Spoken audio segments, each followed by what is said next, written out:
그래요. 지질시대 봅시다. 일단은 제일 먼저 이 지질시대를 구분할 때 지구가 탄생한 시점부터야. 몇억 년 전? 이건 외워야 돼요. 약 46억 년 전입니다. 요때부터 시작하는 거야. 쭉 갑니다. 쭉 갑니다. 언제까지? 현재까지. 됐지? 지구의 나이가 한마디로 46억 살이라는 얘기야. 그리고 나서 이때 생물들이 굉장히 급변한 시대들이 있어. 그러니까 뭐냐면 이 시대까지는 생물들이 거의 나타나지 않습니다. 있었어도 우리가 알 수가 없어. 실제 이때 예를 들어서 그럴 리가 없지만은 이 시대 때 만약에 공룡이 있었어 모르는 거잖아. 있었는지 없었는지, 그렇지? 너무 오래 전이기 때문에, 그렇지? 그래서 이때는 생물들이 많이 관찰되지 않았고 생물들이 있었는지 없었는지를 정확히 알 수가 없기 때문에 이때를 우리가 유식한 말로 뭐라 그러냐면 누대라는 표현을 쓰거든. 가장 크게 구분하는 생명체를 지질시대를 가장 크게 구분하는 기준 중에 누대가 가장 큰 거야. 근데 이거를 이제 생물이 감춰져 있다, 많이 발견되지 않는다라고 해서 은이라는 표현을 은생.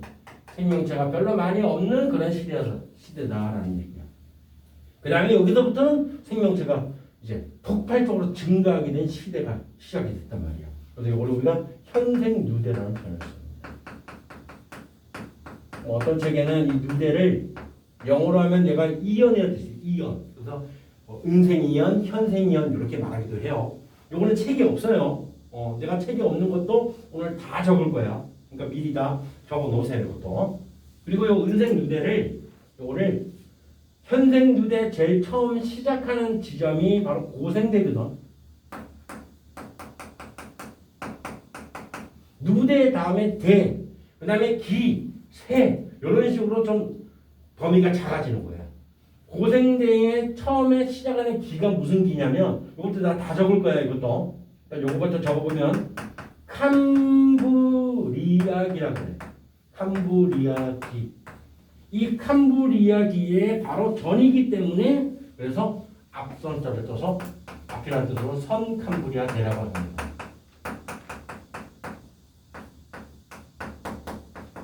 원리는 알겠지 뭔 얘기인지. 선 캄브리아 대. 캄브리아기의 바로 앞이기 때문에 선 캄브리아 대라고 하고, 이 선 캄브리아 대도 또 두 개로 나눠요, 사실은.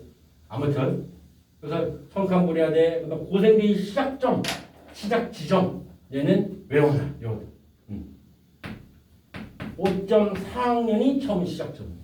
너무 숫자가 복잡해요. 외우는 방법 알려줄 거예요. 그 다음에 고생대 다음에 중생대죠. 참고적으로 얘기하면 현생누대를 적을 게 많거든. 그래서 요거 대충 이렇게 큰 틀을 먼저 보고 그 다음에 요것만 따로 또 적을 거야. 그리고 요 부분은 지구와 원 나오는 내용까지 다 할 거예요. 학교에서 어떻게 할지 모르니까. 5.4학년 시작 지점이 고생되고 그 다음에 중생대 시작 지점이 2.5학년입니다. 2.5학년. 그리고 신생대가 됩니다. 현재 신생대예요. 현재. 인류의 역사는 요거밖에 안 돼요. 400만 년 요거. 요게 인류의 역사예요. 뭔지 알죠? 오스트랄로피테쿠스 이런 거 들어봤지? 네안데르탈 이런 거 들어봤죠? 그때 시작점이 여기다. 얘는 0.66, 약 0.66억 년입니다. 억 년. 요거에 헷갈린다고. 5.4, 2.5, 0.66 이거부터 외우고 되겠지 빨리요. 이렇게 외우면 돼요. 참고로 고생대하고 중생대 때 요 사이에 일어났던 아주 대사건이 있었지. 어떤 사건이 있었어? 고생대 말과 중생대 초기에 일어났던 어마어마한 사건이 있었어요. 어떤 사건인지 기억나요 혹시? 판개야가 이때 만들어졌어. 판개요. 요때 판개. 따로 정리할 거니까 이거는 큰 틀만 먼저 보는 거야. 그 다음에 중생대 말에 중생대를 대표하는 공룡들이 있었지. 생명체야. 공룡들. 그 공룡들이 대거 죽었어요. 왜 죽었어? 공룡들이. 왜 멸종을 해버렸어? 한 번에. 큰일 납니다. 빙하는 아니에요. 중생대 때는 빙하기가 없었기 때문에. 다 정리할 거야. 일단은 운석 충돌로. 그것 때문에 다 망했단 말이에요. 이거 먼저 하는 이유는 가장 큰 틀에서 보는 거야. 그래서 고생대는 처음 시작 5.4학년이 고생대 시작점인데 옷 싸고 옷을 샀다고요. 옷 싸고 팡팡팡팡 뛰다가 망했어. 불쌍하잖아. 부릅니다. 이리 오너라 중생아. 이리 오너라 중생아. 그랬는데 운석 충돌해서 아파서 온몸이 육신 거린다. 이렇게 외워놓으면 돼요. 굉장히 쪽팔리는구나. 옷 싸고 팡팡팡 뛰다가 망했어. 이리 오너라 중생아. 운석 맞고 온몸이 육신 거렸어요. 설마 이거 가지고 6.60년이나 하진 않겠잖아. 이쪽 모담 더 작아져야 되는데. 그러니까 육신 하면은 6이 2개 들어가니까 0.66이다 알 수 있잖아. 이렇게 외워놓는 거예요. 자, 성칸브리아대는 먼저 얘기할게요. 근데 성칸브리아대를 얘기하기 전에 사실은 그렇습니다. 요 시대 때가 있었어요. 처음에 지구가 만들어지자마자 바로 생명체가 형성될 수는 없잖아. 그래서 그 시간 전이 있습니다. 명왕누대라는 시간이 있지만은 됐고요. 교과는 안 나오고요. 그 다음에 이 시기 이렇게 두 개의 시기로 구분할 수 있습니다. 이 시기를 우리가 뭐라 하냐면 시생누대라고 그래요. 시생누대. 그렇게 많이 중요하진 않으니까 좀 작게 적을게. 그 다음에 원생누대라고 그래요. 이렇게 두 개를 나누는 이유가 사실은 그래요. 이것도 다 생명체들이 급변할 때 이렇게 지실시대를 나눈다는 거.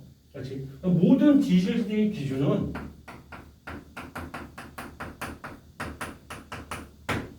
생명체의 급변화야. 한마디로 얘기해서. 그런 생명체들이 급변했다는 거 우리가 과거에 타임머신을 타고 가서 본 적은 없잖아. 그치? 어떻게 알게 되냐 말이야. 생명체들의 급변이. 화석. 그게 바로 화석.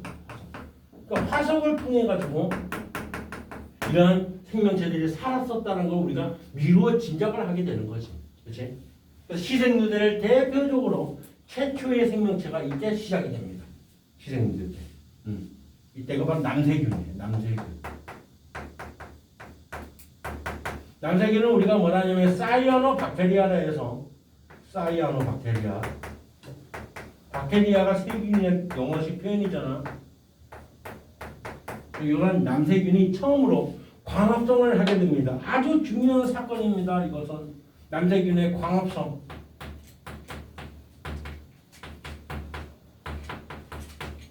광합성을 통해서 산소가 만들어지기 시작하죠. 산소가 형성됨으로 인해 가지고 실제 바닷속에서 있었던 바닷속의 산소 포화도가 증가하죠. 산소. 남세균 때문에 광합성하니까 계속 산소가 많아지고 그 다음에 녹을 만큼 녹았고 그리고 나서 대기 중으로 날아가게 되지. 그러면 대기의 조성 비율이 대기의 어떤 기체 조성 비율이 달라지게 되겠네. 그렇지? 산소를 이용해서 살아가는 생명체가 좀 더 효율적일까? 산소 없이 살아가는 생명체가 좀 더 효율적일까? 상식적으로 당연히 산소를 이용하는 생명체가 좀 더 효율적이겠지. 에너지도 더 많이 냅니다. 실제로. 산소가 없어서 살아가는 생명체가 지금도 존재해요. 세균들 존재해요. 김치 속에 있는 유산균 같은 경우도 산소가 없으면 오히려 얘네들 그래도 살아갈 수 있다고요. 산소가 없어도. 산소 있으면 더 좋지만 효모, 막걸리 속에 있는 효모들도 마찬가지고 아무튼 있어요. 그러니까 요게 이 사이아노박테리아라는 남세균이 멀리 있는 세균이 그런 멀리 있는 세균이 아니야. 멀리 있는 생명체가 아니란 얘기야. 우리 근처에도 충분히 있을 수 있는 세균이고 실제로 이런 남세균들이 모여가지고 광합성을 하다 보니까 나중에 겉표면에 점액물질이 많아요. 끈끈한 점액물질들이. 그 점액 때문에 주변에 있는 흙이나 모래 같은 게 달라붙어. 그렇게 해서 굳어버려. 그 뭐야? 거의 돌처럼 보이겠네. 모래하고 진흙들이 달라붙는 돌처럼 보이겠지? 그렇지? 그거를 우리가 뭐라 하냐면 스트로마톨라이트라고 해요. 스트로마 톨라이트.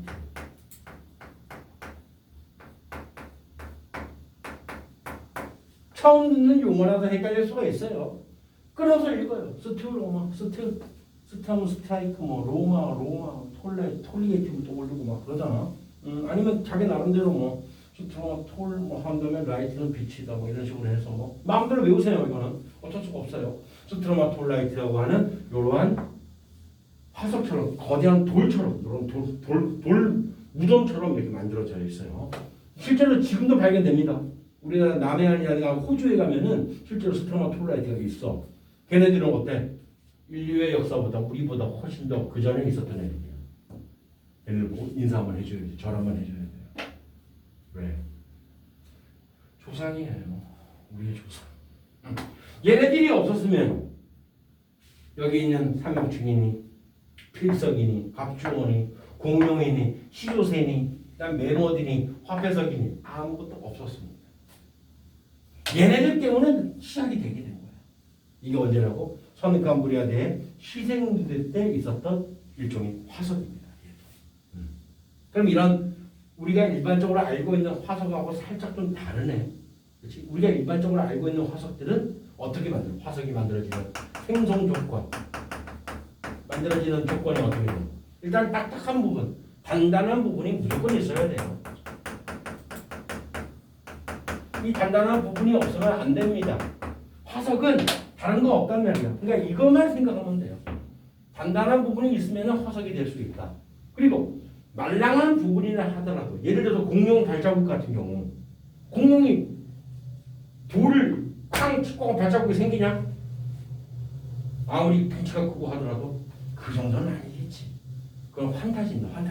환타지 소설이야. 말도 안 돼. 공상과학 영화야. 말도 안 되는 거야. 진흙을 밟고 지나가는 거야. 말랑말랑한 진흙을 밟고 지나갔는데 그때 그 흔적이 그대로 남은 상태에서 햇빛이 비치면서 물이 다 증발된 거야. 결과적으로 진흙이 딱딱해진 거야.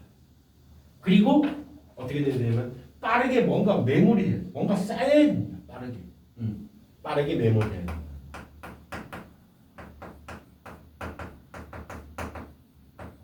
이런 과정을 거치다 보면은 우연치 않게 만들어지는 거예요. 우연치 않게 빠르게 매몰된 상태에서 그 발자국이 나중에 매몰된 상태에서 자꾸 다져져서 돌이 될 수 있지. 그럼 그 발자국이 어떤 돌을 깼는데 나타날 수가 있는 거야. 그렇지? 뭔 얘기지? 그러니까 생성 조건에 가장 중요한 단단한 부분이 있어야 된다. 그 다음에 상식적으로 물고기가 있으면은 이 물고기가 죽었어요.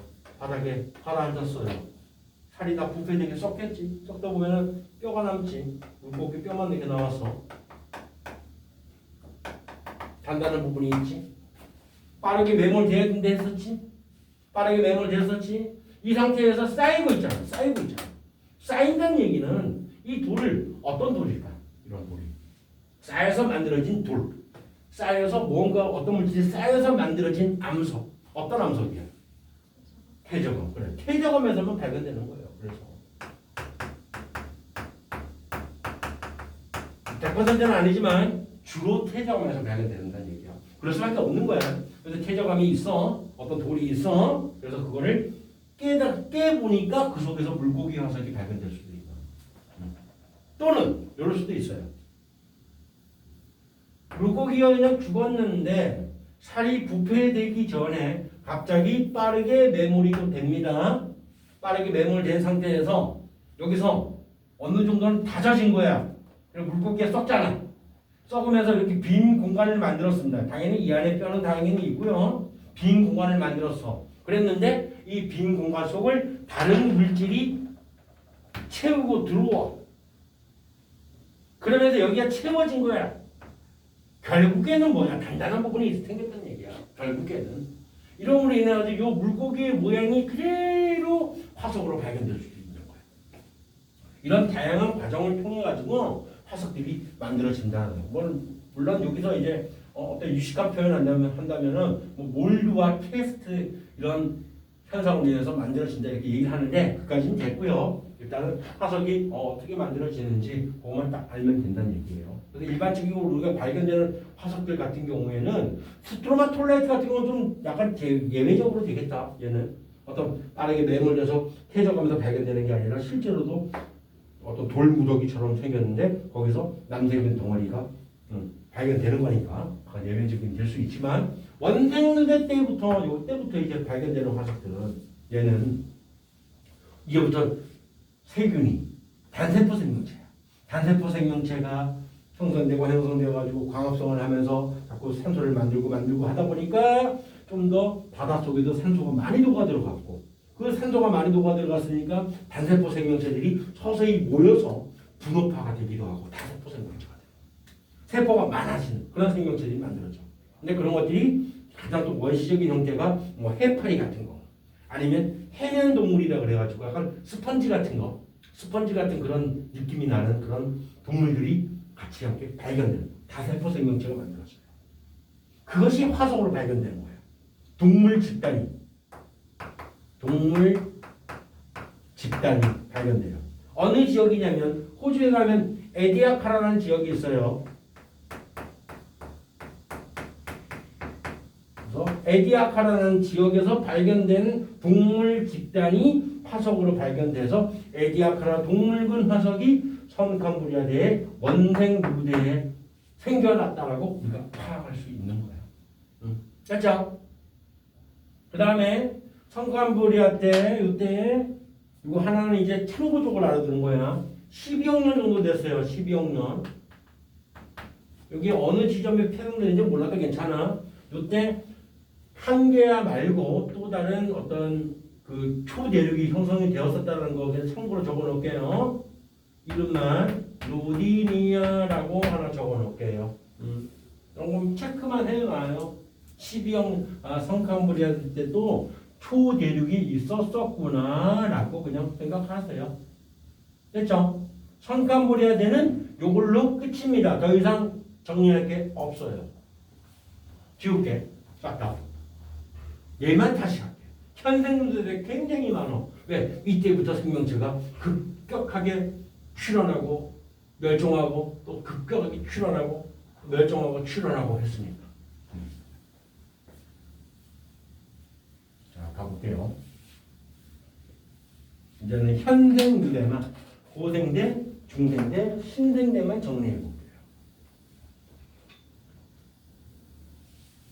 자, 보면은 일단 시작 지점부터 해보자. 뭐? 내동면 5.4. 오케이. 기억나죠? 고생대.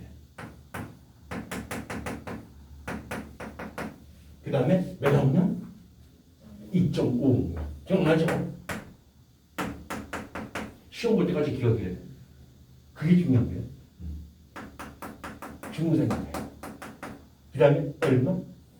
0.66학년. 여기서 좀 더 늘릴게.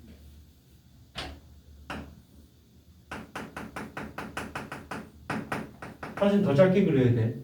더 작게. 0.66 됐어요. 오케이. 딱 보자마자 오케이. 큰 사건 고생대 말 중생대 초기에 판계야. 아 그래 판계야. 판이라는 뜻이 뭐냐면 모든이라는 뜻이야. 모든. 개야가 대륙이라는 뜻이야. 그러니까 모든 대륙. 어떤 대륙이 하나에 합쳤습니까? 그 대륙이 하나로 보이니까 당연히 모든 대륙이라는 뜻으로 판계하라는 그런 어원이 있어요. 그 다음에 이때는 운석충돌 됐고요. 그 다음에 신생대 이제 이때가 여기 인류의 이게 인류의 역사라고 400만 년 전 정도부터 인류의 역사가 시작된 거예요. 그러니까 우리 지구의 어떤 주인은 우리가 아니야. 남세계 스트로마톨라이트. 고생들을 대표하는 화석하면 기억나는 거 혹시 뭐 있냐? 삼엽충 대표적으로 고생대 전반적으로 번식했었어. 삼엽충. 그걸 또 기억나는 것이 고생대면 딱 요걸 단편화시켜서 외우는 거야 이제. 고삼필 갑방 이렇게 외우는 거야. 앞자만 따서 삼엽충 필 필서 각 각주어 방 방추충 이런 식으로. 중생대 하면 떠오르는 화석 뭐 있어? 생명체. 이건 당연히 떠올라야죠. 공룡. 공룡 그래요. 공룡. 대전 국립과학관에 가면 공룡관이 굉장히 인기가 많아. 애들은 조그만 애들 유치원생 애들이 공룡 이름 다 알더라. 와, 나는 티라노사우루스밖에 몰라요. 애들 이건 뭐고 이건 뭐고 아빠 있잖아 봐봐봐 이거는 있잖아 이 공룡의 이름은 뭔데 얘는 육식공룡이고 막 아주 전문가입니다. 애들 굉장히 많이 알아요. 공룡을 굉장히 좋아하니까 관심 있으니까 좋아하는 겁니다. 공룡 그 다음에 암모나이트 그 다음에 시조새 신생들을 대표하는 거는 합해서 메모드 이런 애들이 있어. 그러면 그런 애들이 있다라고 얘기하고 있잖아요. 내가 지금 어떤 한 시대를 고생되면 고생대, 중생되면 중생대 때 반짝 살고 죽었던 애들, 신생되면 신생대 때 반짝 살고 죽었던 애들, 즉 그 시대를 대표하는 화석을 말하고 있어요. 맞지? 그래서 화석을 크게 두 개로 나누죠. 어떤 그 시대를 대표하는 화석. 이런 대표 화석은 그 시대 때 반짝 살고 죽어야 돼. 그럼 분포하는 면적은 어떤 상황이었어?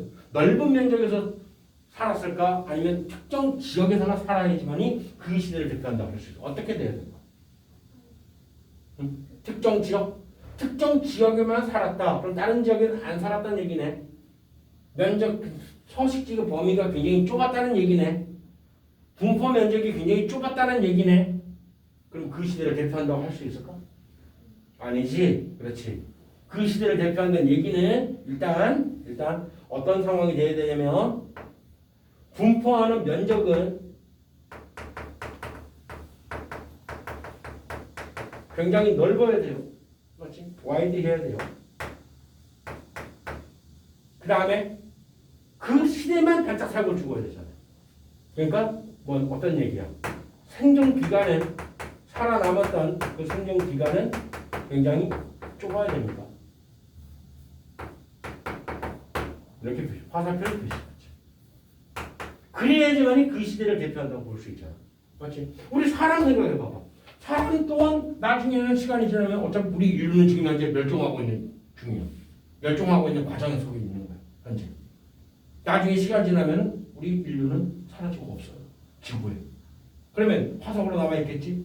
전 범위의 것들 모두 거의 모든 대륙에서 우리가 살았잖아. 분포 면적 넓잖아. 생존 기간은 짧다고요.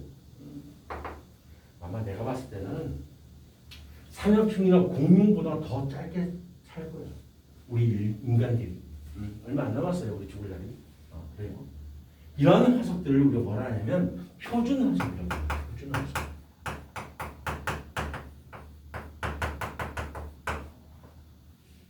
근데 아까 얘기했듯이 스트로마톨라이트 같은 경우들은 스트로마톨라이트는 아직까지 살고 있잖아. 그렇지?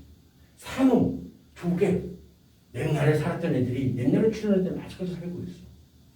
그거는 뭐냐면 그 시대를 대표하는 게 아니라 살았던 환경을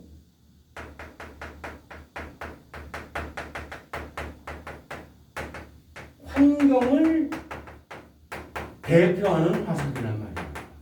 그러면 분포 면적은 어떻게 돼야 될까? 당연히 특정 환경에만 살아야 되니까 당연히 좁은 분포 면적이겠지. 예를 들어 산호 같은 거, 산호 조개 같은 거 어디에 살아? 지금도 바다에. 근데 바다인데 깊은 바다에 살아? 아니지. 얕은 바다에 살지. 근데 그 얕은 바다가 추운 바다에서 차가운 바다에 살아? 따뜻한 바다에 살아? 따뜻한 바다에 살지. 또는 갯벌에 살지. 그러면은 우리는 이런 생각하지. 높은 산에 올라갔는데 거기서 산호 화석이 조개 화석이 발견됐다는 얘기는 원래 그 지역이 예전에는 어떤 지역이었다. 얕은 바다에 따뜻하고 얕은 바다에 알 수 있지. 또 고사리 같은 경우는 지금도 살지. 생존 기간이 굉장히 길어요. 생존 기간이 굉장히 길어요. 쉽게 이해되는 거니까. 생존 기간이 길지만 고사리가 사는 환경을 보면 지금은 습하고 육지에 산다. 육지. 습한 육지라는 얘기는 옛날에 갔는데 어디 바다 근처였어. 근데 거기서 고사리 화석이 예를 들어서 퇴적 없어서 발견됐다는 얘기는 예전에는 여기가 습한 육지였구나 판단할 수 있잖아. 그거를 우리가 뭐냐면 시상 화석이라고 부릅니다. 시상 화석. 예시 됐죠? 몇 가지? 안 적어도 되겠죠? 충분히 이해되니까. 표준화석과 시상화석을 이렇게 해서 어떤 생존 기간하고 아니면 분포 면적으로 나타낸다면은 어디에 포함되는지 판단할 수 있다는 얘기야. 표준화석은 일단 분포 면적은 넓어야 돼요.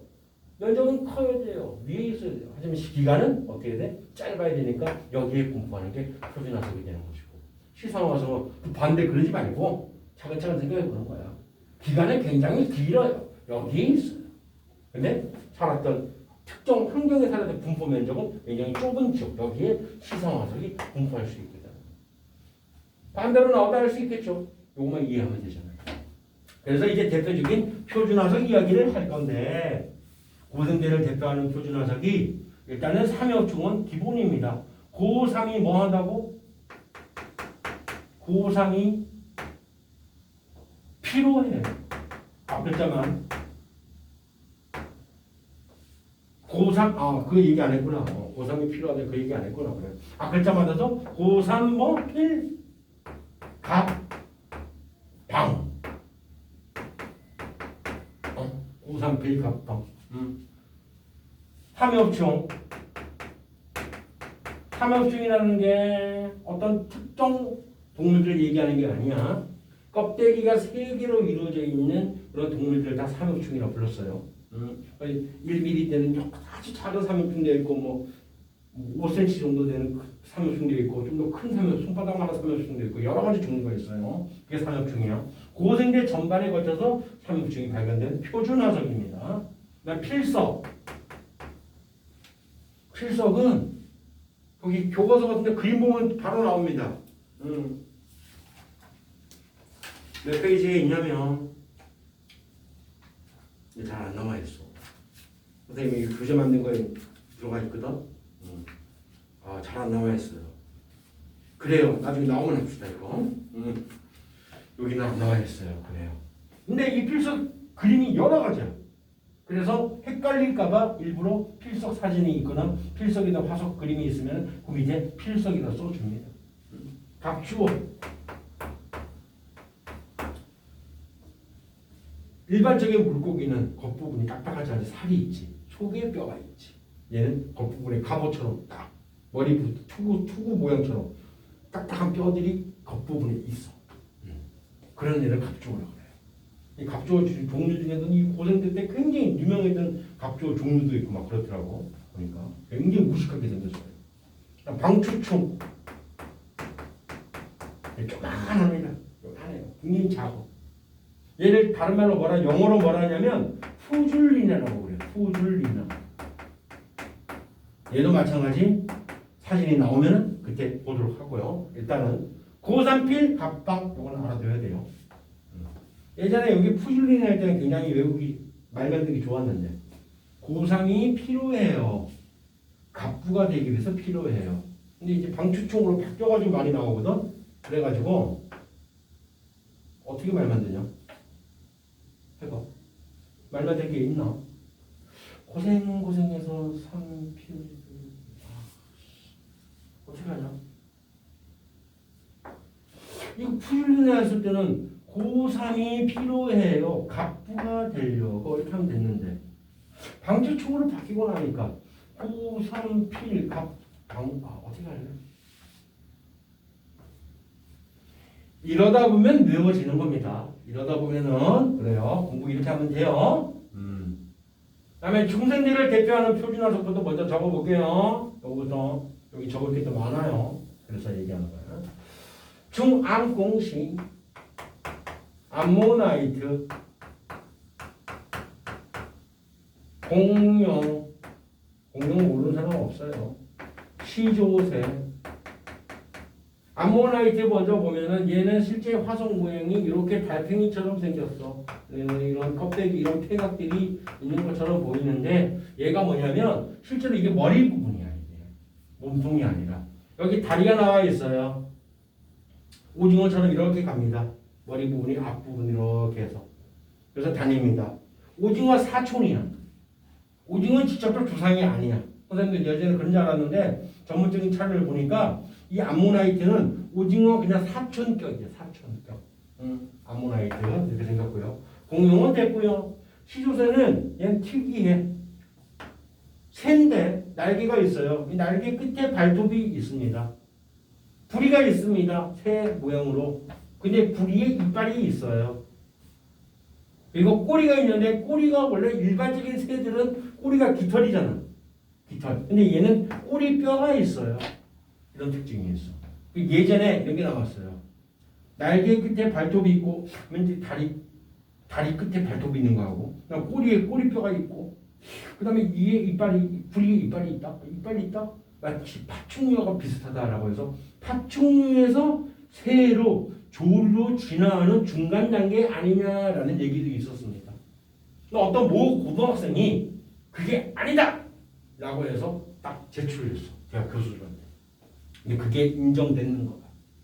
아무튼 시조선이 이런 애들이라는 거 그냥 알아두면 돼요. 특히 여기 있는 공룡 같은 경우는 여기 중생대에 세 기가 있어요. 세 개의 기, 이 기 동안에 전반적으로 번성했습니다. 요것도 다 적을 거예요. 다 할 거야 지금. 지구학 원에 나오든 말든 다 할 겁니다. 이제 여러분들은 이제 뭐야? 지구학 원이 아니라 그냥 지구과학이죠. 그다음에 신생대를 대표하는 표준 화석 정리하는 거야 지금 계속. 표준 화석, 화폐석, 돈 닮았다 해서 화폐석이에요. 그다음에 매머드, 털이 나 있는 코끼리 조상이죠. 매머드 시체가 빙하 속에 갇혀가지고 발견되는 게 아직까지 있잖아. 그런 경우 있잖아. 그러면 걔는 뭐냐? 걔도 화석입니다. 반드시 돌에서만 관측된다. 태저가 속에만 있다고 해서 그런 게 아니야.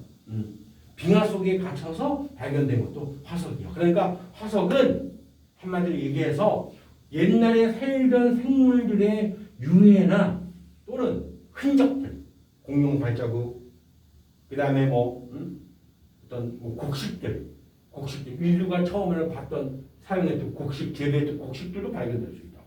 그런 것들을 다 화석이라는 얘기야. 화석이 하면 우리가 어떤 흔적 모양 그런 것만 생각하는데 그거 아니지, 그렇지? 또는 이런 것도 있어요. 소나무 송진 있지. 소나무 송진이 있는데 그 송진이 뿌리 쪽으로 쭉 흘러내리는 거야. 그 사이에 중생대 때 살았던 모기가 갇혔어. 근데 그게 발견됐어. 그걸 우리 호박이라 그러고. 일반적으로 먹는 호박 말고 소나무 송진이 굳은 거야. 근데 그 속에 있던 모기가 발견된 거야. 알고 보니까 그게 중생대 때 있던 모기인 거야. 그럼 걔는 어떤 피를 빨아먹었을까? 공룡 피를 빨아먹었겠지. 그래서 그 공룡 피를 복원을 해서 공룡을 만들었다라고 하는 게 쥐라기 공원 영화잖아. 그 호박이라는 그것도 마찬가지로 화석입니다. 알겠지? 그렇게 알아두면 돼요. 그래서 외워놔야 돼요. 고산필, 갑방, 중앙공생, 신화매. 지운다. 그 전에 어디 살았을까? 육지에 살았다고. 삼육충? 육지에 살면은 얘는 죽었습니다. 왜? 살 수가 없었어요. 고생대 때 요쯤 돼가지고 육지에 있는 생명체가 나오기 시작했어. 왜? 그 전에는 처음에 선카물에 되잖아. 선카물에 때는 바다 속에 생명체가 있었지. 남세균, 에디아카라 동물과 전부 다 바다 속에 있었어. 그러다가 남세균에 의한 광합성으로 인해 가지고 산소가 대기 중으로 날아가면서 이 대기 중에 날아간 산소 때문에 오존층이 만들어져야지만이 자외선을 차단하는 상태가 돼서 육지로 생명체가 출현할 수 있게 된다고. 바다입니다. 바다예요. 전부 다. 육지로 생명체가 형성된다면서. 그래, 그렇든 말든 어찌됐든 고생들을 대표하는 표준 화석만 정리한 거죠. 다른 애를 얘기 안 했잖아. 고생들 때 거대 잠자리가 있었어. 팔뚝만한 잠자리가 실제 있었어. 잠자리가 이만했어요. 얼마나 징그러울까. 바퀴벌레 고생들 때 생겼단 말이야. 응? 걔네들 얘기하는 게 아니잖아. 그렇지? 고생대 때 양서류가 뭔지 알아요? 뭐에 약한지 알아요? 양서류? 양쪽에 서식할 수 있다는 양서류야. 물에도 살고 무태도 살아. 육지에도 살아. 어떤 애들이야? 양서류가. 얘기해봐. 물에도 살고 육지에도 사는 애들.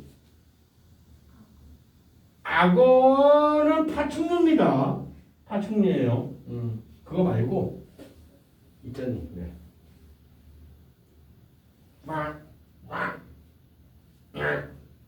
실제로 우는 소리고 일반적으로 우리가 개굴 그리죠. 개구리. 그래. 걔네들 다 양소리가 걔네들은 도롱뇽 다 양소리입니다. 그런 애들은 고등제 때 처음으로 생겼어요. 근데 고등제 초반에는 못 생겼어. 왜? 모조충이 만들어져야 돼. 모조충 없으면 절대 육지로 올라올 수 없습니다. 아모나이트 바다, 시조새 알죠? 하늘.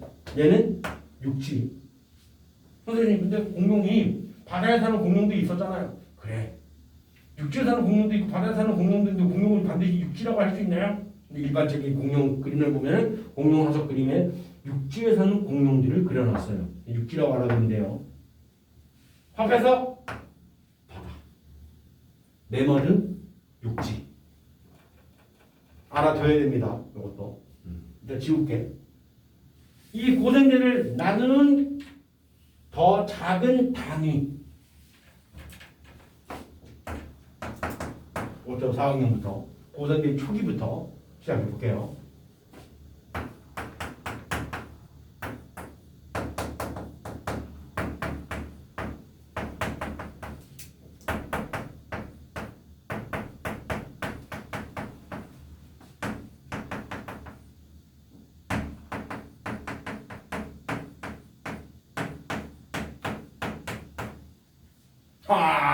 뭐지? 맞지? 응? 쉽다. 석탄기. 석탄이 현재 석탄이 만들어졌을 때 그 석탄은 어떻게 만들어진 거야? 이게 고성대 때 살았던 양치식물들, 고사리 같은 그런 양치식물들이 묻혔던 시기, 그 생물들이 굉장히 많이 번성했던 시기. 걔네들이 묻혀가지고 현재 석탄을 발견되는 거죠. 석탄. 이건 됐지. 캄브리아기.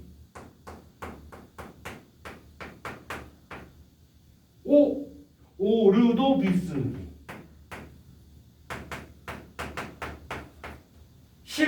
실루리아기.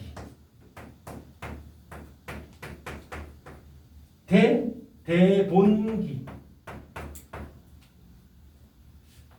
그러니까 무슨 얘기냐면 오 하면 오르도비스인 거 딱 알면 돼. 앞글자만 순서대로 외운 거예요. 알려줄 거예요. 폐하면 폐름기. 트라이아스기.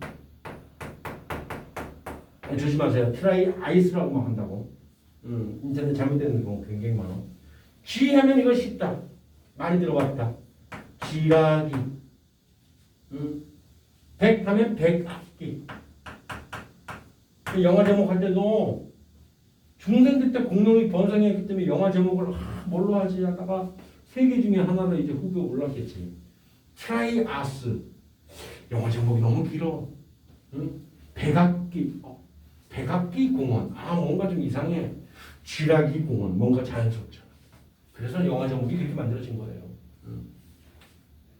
구라가 아니라 사실입니다. 그렇게 만들어졌어요. 팔하면 팔레오기.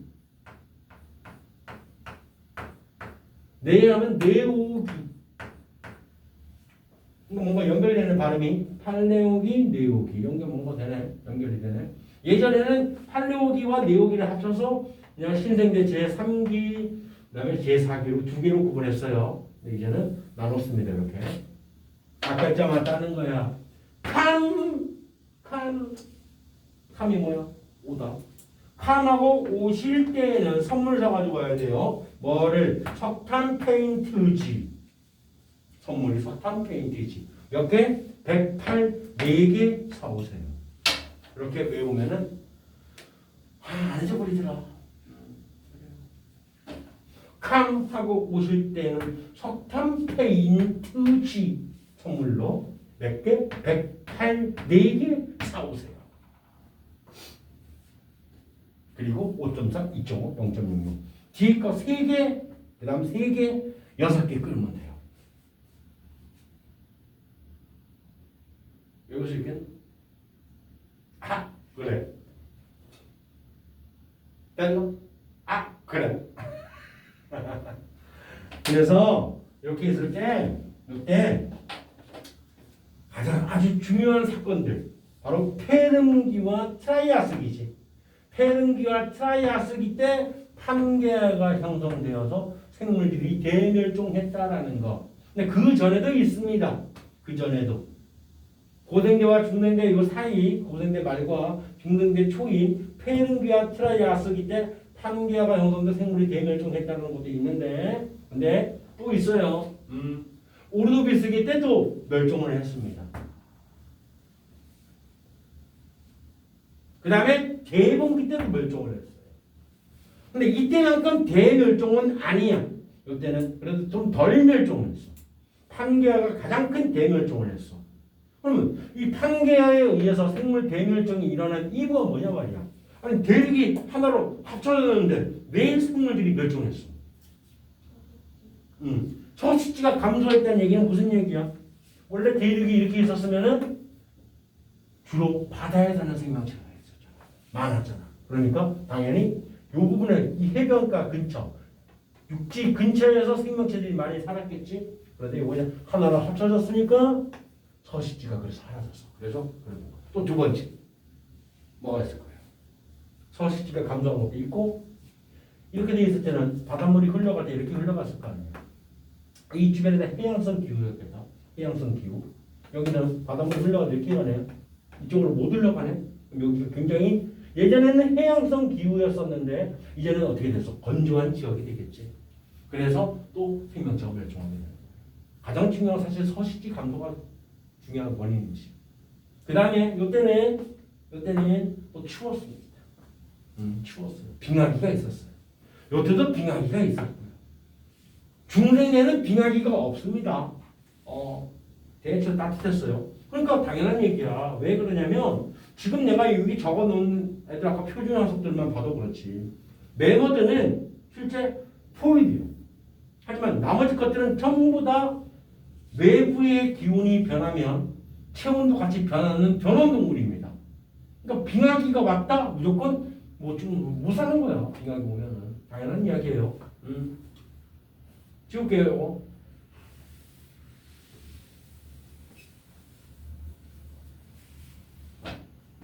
중생대는 빙하기가 없었어요. 그리고 추웠던 날, 오르도비스기. 그 다음에 석탄기, 이때 추웠습니다. 하지만 이 석탄기 때는 춥긴 했지만 생물의 어떤 대멸종은 없었다. 특이하게. 그 다음에 신생대 말에 빙하기가 4번 옵니다. 빙하기 4번이라는 얘기는 빙하기와 빙하기 사이에 있는 간빙기라고 하는 기간은 몇 번 있었을까? 헷갈릴까봐 물어봤겠죠 당연히. 봐봐. 빙하기 4번이라는 얘기는 온도가 낮아진 게 1번, 2번, 3번, 4번이라는 얘기지. 이게 빙하기죠. 그럼 빙하기와 빙하기 사이인 간빙기는 몇 번? 3번이 되지. 그래. 됐어요, 뭔 얘기인지? 그리고 참고적으로 이 빙하기라고 하는 게 물론 그래요. 현재 우리 기온 평균 온도보다도 전 지구적인 평균 온도보다 한 2에서 3 정도 5도까지 내려가면 엄청나게 추운 거야. 그 정도만 내려가다 빙하기야. 그게 무슨 빙하기일까? 2도, 5도. 우리는 지금 몇 도니? 거의 30도 가까이 여름. 겨울에는 영하 10도 내려가고 30도에서 영하 10도 거의 40도로 왔다 갔다 하더라도 우리는 버티는데. 맞지? 그렇잖아. 근데 내가 지금 말하는 거는 지구의 평균 기온이라고. 지구의 평균 기온이 2도에서 3도만 왔다 갔다 하더라도 생물들이 살 수가 없어요. 예전에 물론 뒤에가 나오는 부분이지만 예전에 1800년도까지만 하더라도 지구의 평균 기온은 15도였어. 시간이 지나서 2025년도야. 지구의 평균 기온이 약 16.5도로 증가했어. 이번 1.5도 이거가지고 뭘 난리치냐. 1.5도 증가한 게 무슨 위험하다 그러냐. 여기서 0.5도가 더 올라가잖아. 17도가 되잖아. 그럼 거의 생명체들이 많이 멸종할 거예요. 그럼 0.5도 가지고 왜 난리 치느냐 이런 생각할 수 있잖아. 근데 물리학자들이 계산을 해봤대. 1800년도부터 현재까지 이 정도 온도가 올라가려면은 어떤 지구에 어떤 일이 있어야 되냐면 매초 1초 1초마다 날마다 365일 이 기간 동안 쉬지 않고 매초 핵폭탄을 계속 떨어뜨리면 이 정도 기온이 올라가는 상황입니다. 굉장히 위험한 거 맞죠? 그러면 옛날에도 있었습니다.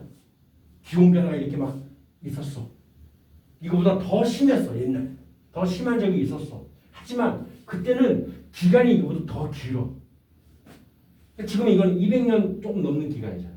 그 200여 년 기간 동안에 이렇게 기온이 증가한 경우는 없었다고. 그러니까 위험한 거야. 그래서 이 지구의 이상 기후 현상이 자꾸만 생긴다. 빙하기라고 해서 몇 도, 2도, 3도 왔다 갔다 낮아졌다고 해서 뭐 그렇게 빙하기냐라고 할 수 있지만 엄청난 상황이 될 수 있다. 거의 북아메리카 그쪽은 다 빙하로 뒤덮일 정도로 그렇게 많이 심각해요.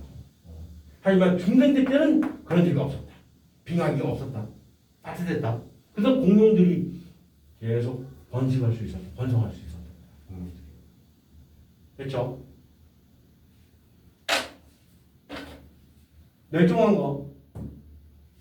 이때 하나, 둘, 셋. 그 다음에 대각기. 대멸종입니다. 5대 패, 투백. 5대 패, 투백. 이렇게 해서 5번의 대멸종이 있었다.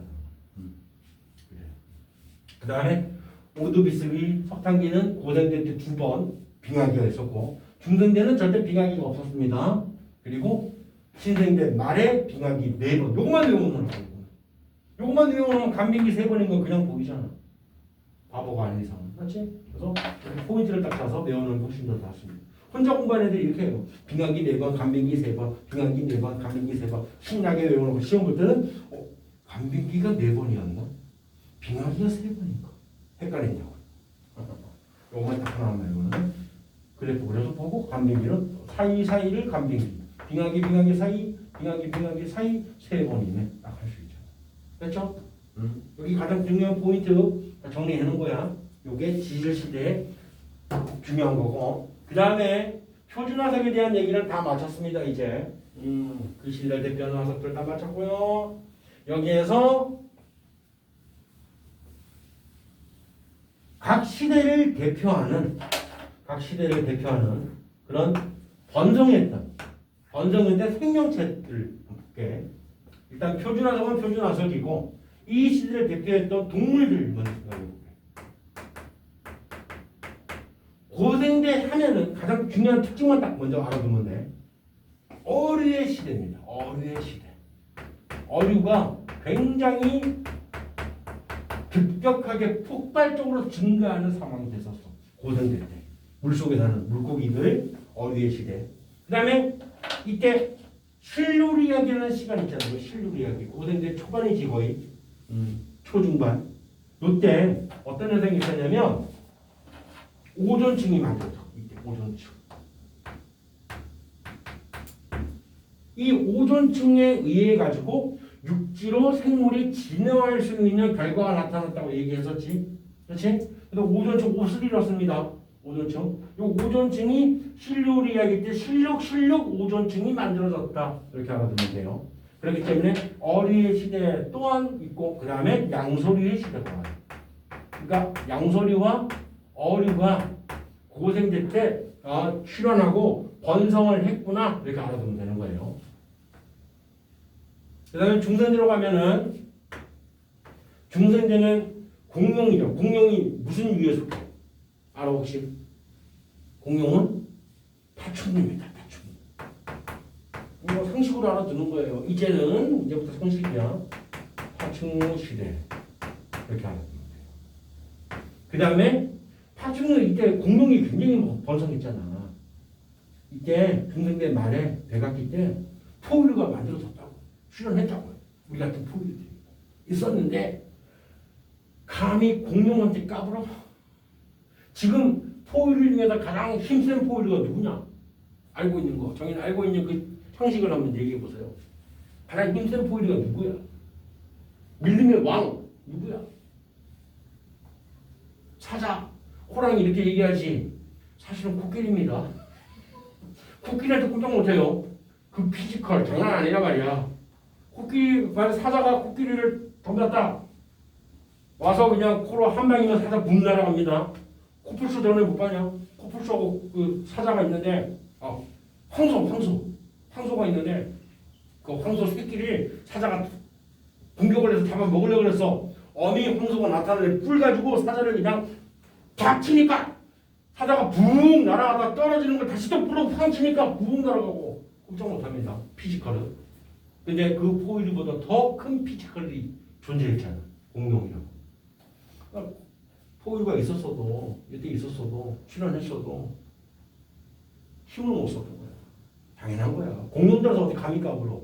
근데 이때 운석 충돌로 인한 공룡들의 대멸종이 나타나니까 포유류들은 이제 활기를 칠 수가 있는 거지. 그래서 신생들 때 번성을 할 수 있었던 거야. 포유류. 그리고 이때 조류 또한 새들 이런 것도 번성할 수 있었고요. 대표적인 걸 적은 거야. 번성한 걸 적어. 번성한 걸. 오해하지 마세요.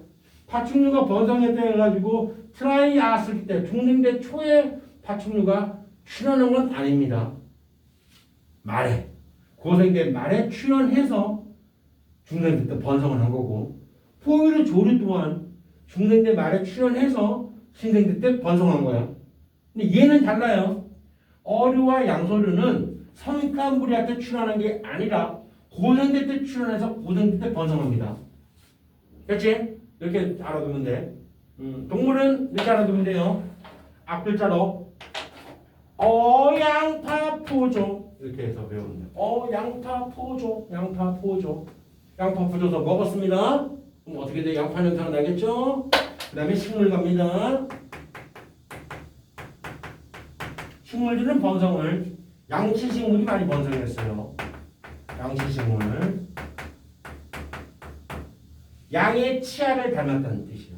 양의 치아가 좀 고사리처럼 생겼거든. 고사리 어떻게 생긴지 알잖아. 양의 치아는 본 적이 없잖아. 그렇지? 고사리 거죠 생각하면 돼요. 고사리가 바로 양치식물의 대표적인 거. 고사리 또는 새뜨기 얘네들 새뜨기 이런 양치식물 포자로 번식하는 애들이야. 씨가 없어요. 가장 원시적인 식물처럼.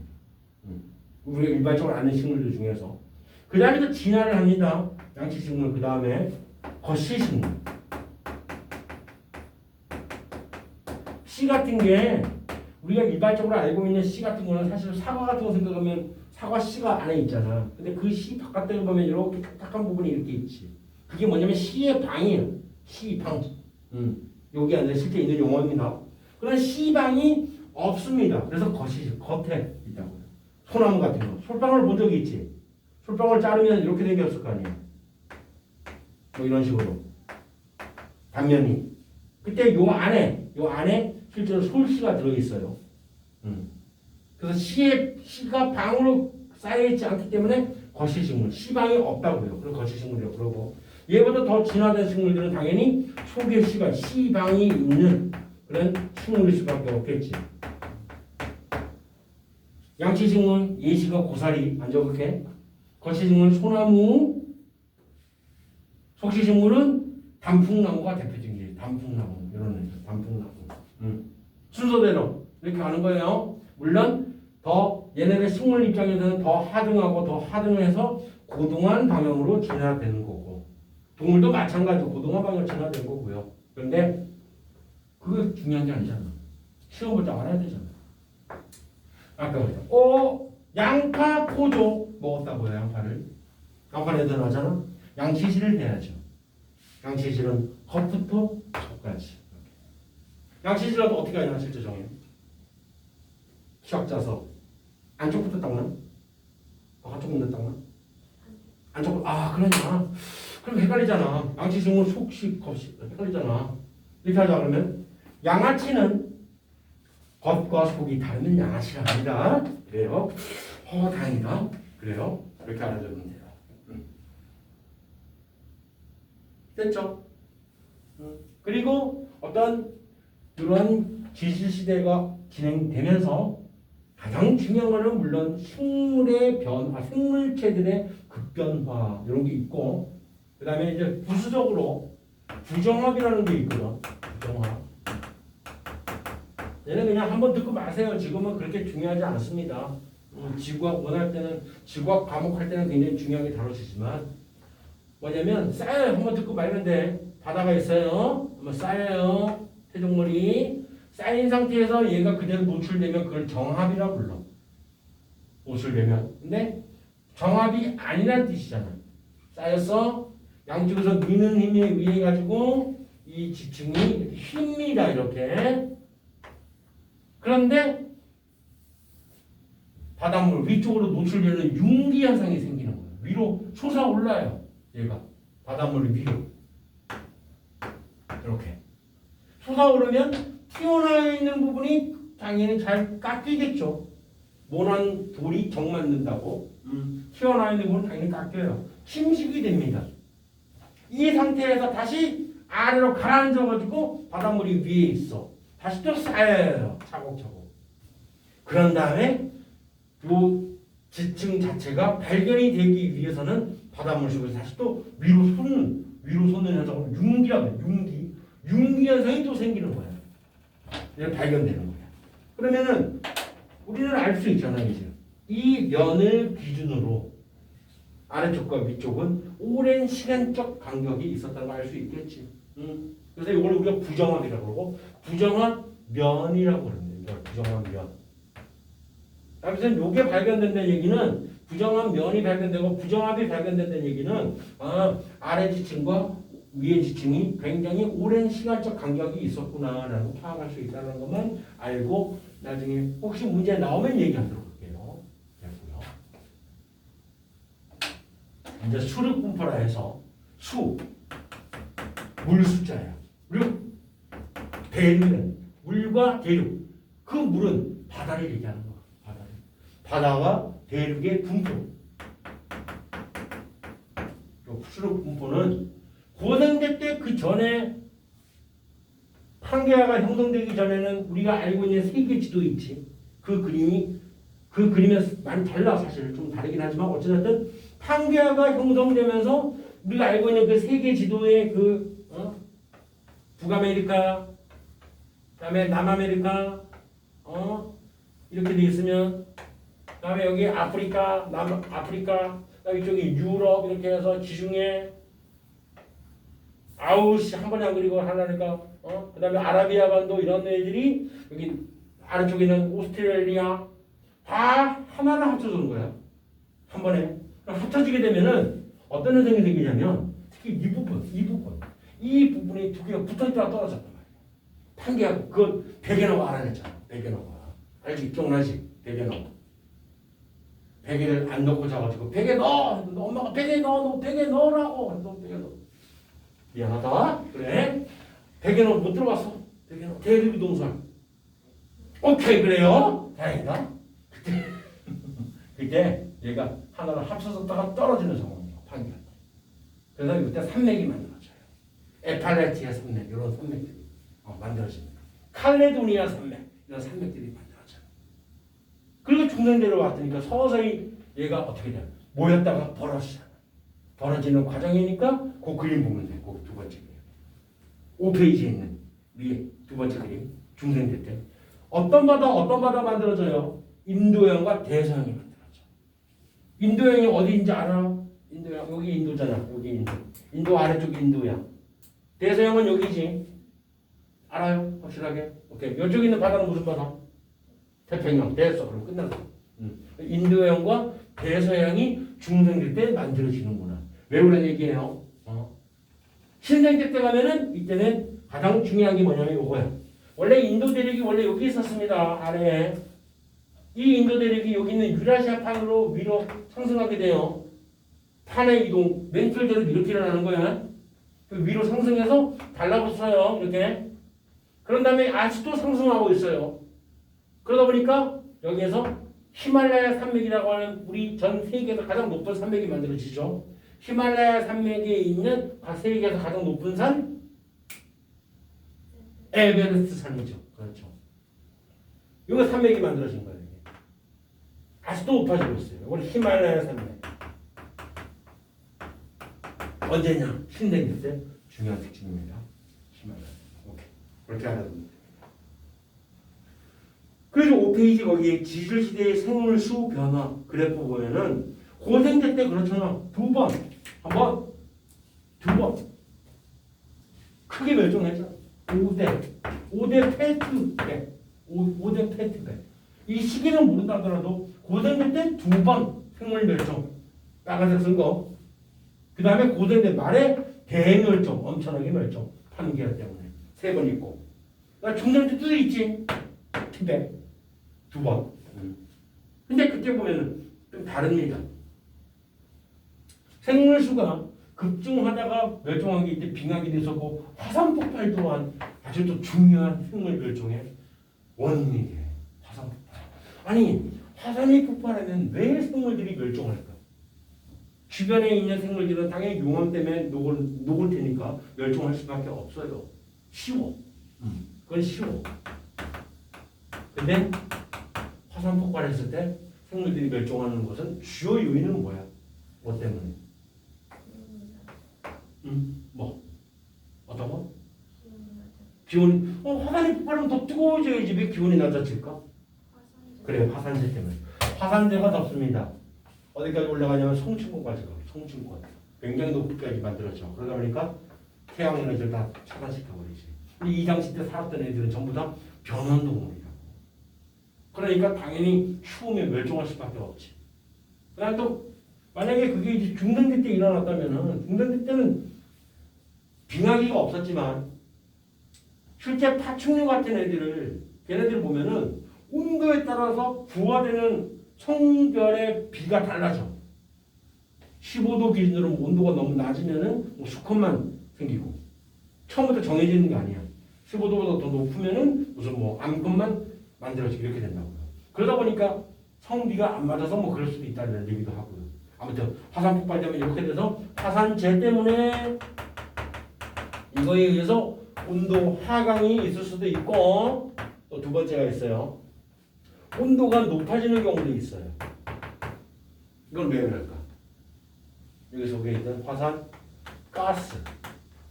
화산 가스 중에서 대표적인 온실 효과를 일으키는 이산화탄소 이런 것들. 그다음 또는 메테인 이런 물질들 이런 가스들이 온실 기체 역할을 해준다고. 그것 때문에 온도가 높아져서 또 생물이 멸종할 수도 있어. 그러니까 두 가지가 있는 거야.